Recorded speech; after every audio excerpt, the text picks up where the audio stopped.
Impression.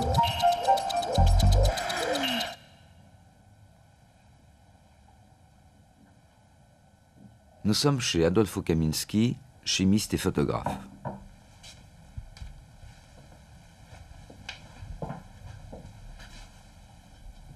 Pour nous, il va réaliser un cliché sans appareil photo et sans laboratoire.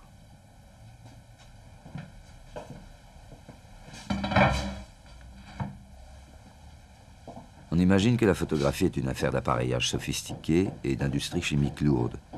Mais elle peut se faire aussi avec les moyens du bord, dans sa cuisine et en faisant juste quelques courses chez les plus proches commerçants.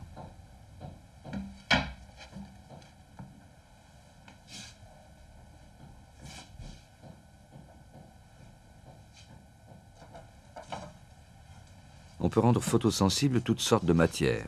Le verre, le bois, le tissu et bien sûr n'importe quel papier. Il suffit d'y appliquer une substance sensible à la lumière.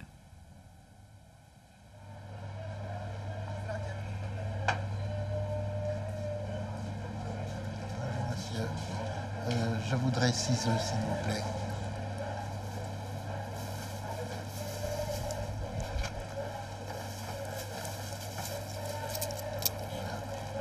Merci. Beaucoup, merci.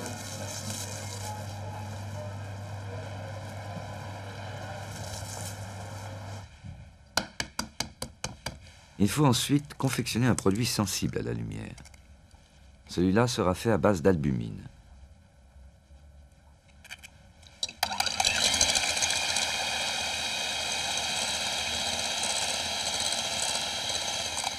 L'albumine va se séparer de la cellulose du blanc d'œuf et se déposer au fond du récipient.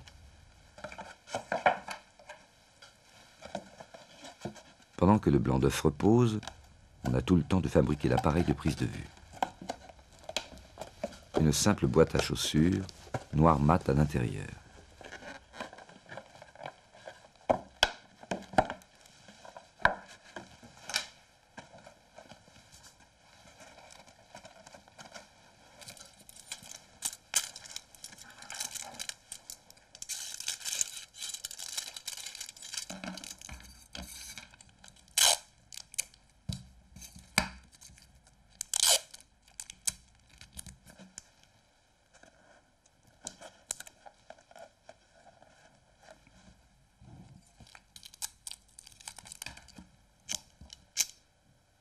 C'est le moment le plus délicat. Avec une aiguille, il faut percer un trou le plus petit et le plus net possible.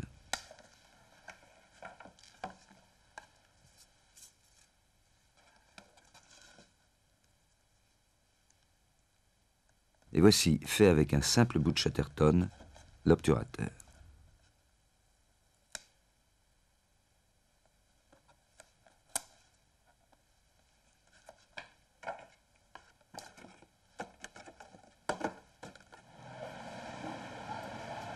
Il manque un ingrédient qui rend l'albumine sensible à la lumière. On peut le trouver chez le droguiste du coin pour teindre le bois ou tanner une peau. Oui, je vous écoute. Oui, je voudrais un peu de bichromate, s'il vous plaît. Du bichromate de soude? De potassium. De potassium. Oui. Je vends ça en petit sachet de 50 Ah, grammes. c'est Ça vous va? parfait. Oui, très bien.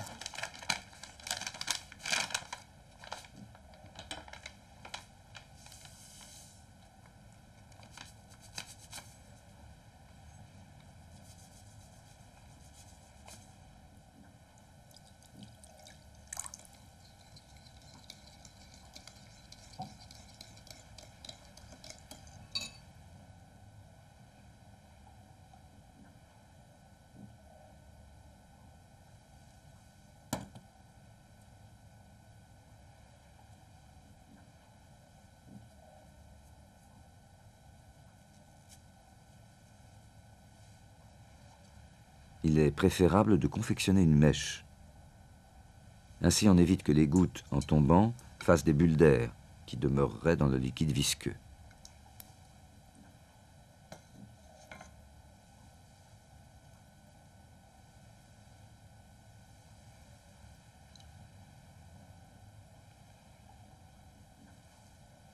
Albumine, bichromate, eau, le liquide photosensible est prêt.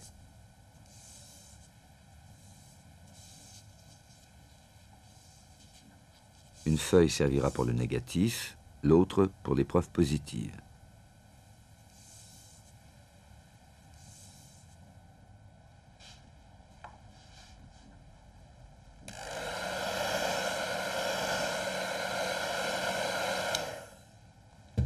À partir du moment où la feuille est sèche, elle réagit à la lumière. Il vaut donc mieux, maintenant, travailler avec un éclairage atténué.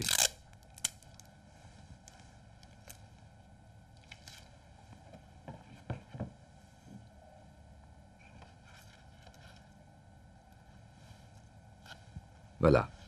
Le sténopé, c'est-à-dire une chambre noire sans objectif, est prêt.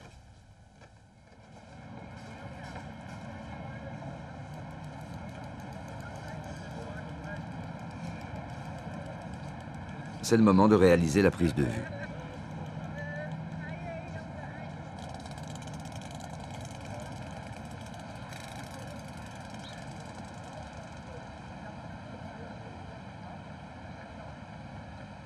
Le temps d'exposition est lié à la taille du trou d'épingle. Le cadrage dépend de la distance entre le trou et la feuille du négatif. Maintenant, il faut attendre plusieurs heures.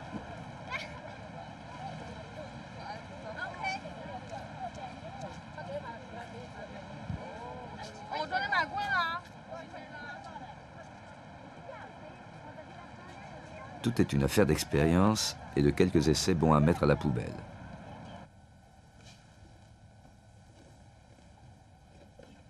La lumière accueille l'albumine sur les parties les plus lumineuses de l'image qui s'est projetée au fond de la boîte.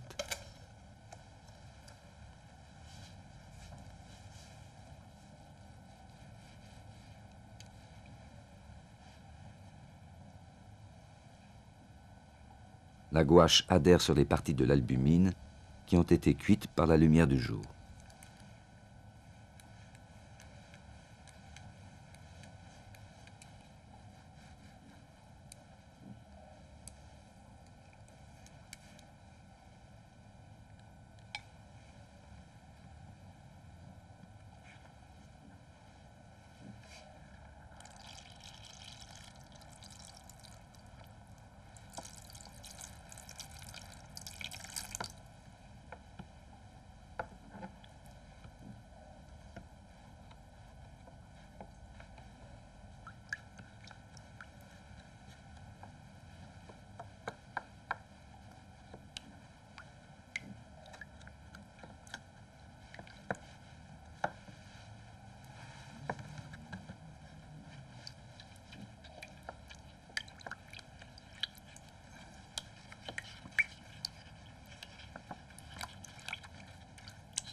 Voilà le résultat d'un simple processus de cuisson de l'albumine par la lumière du jour à laquelle on fait adhérer du pigment.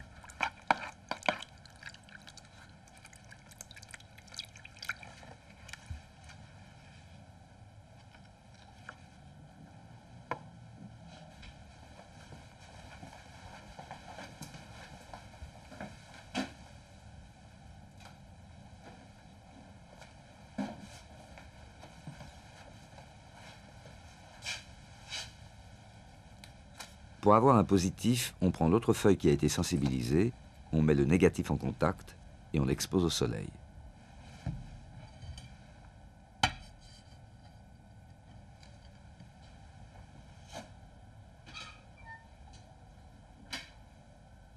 Le négatif est mis vers le haut, la lumière du jour passe à travers le papier par transparence et impressionne le positif.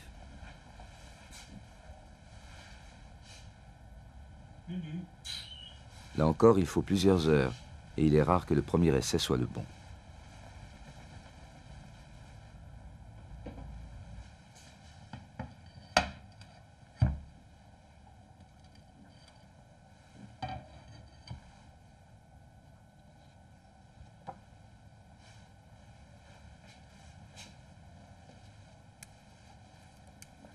Toujours la même opération. On enduit avec du pigment. On lave soigneusement à l'eau claire.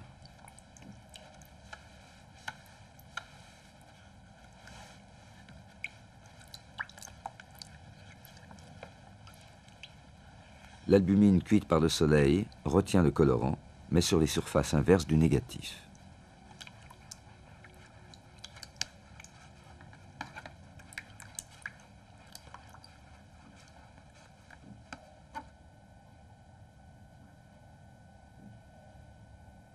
C'est bien Paris en l'an 2000, mais avec un temps de pause aussi long, les voitures, les piétons, les nuages ont disparu devant l'œil impassible d'une boîte à chaussures.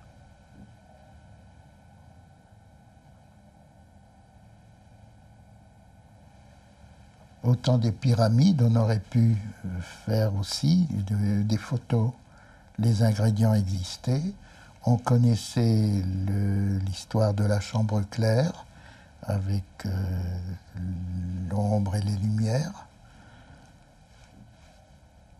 On aurait pu avoir des photos de la construction des pyramides.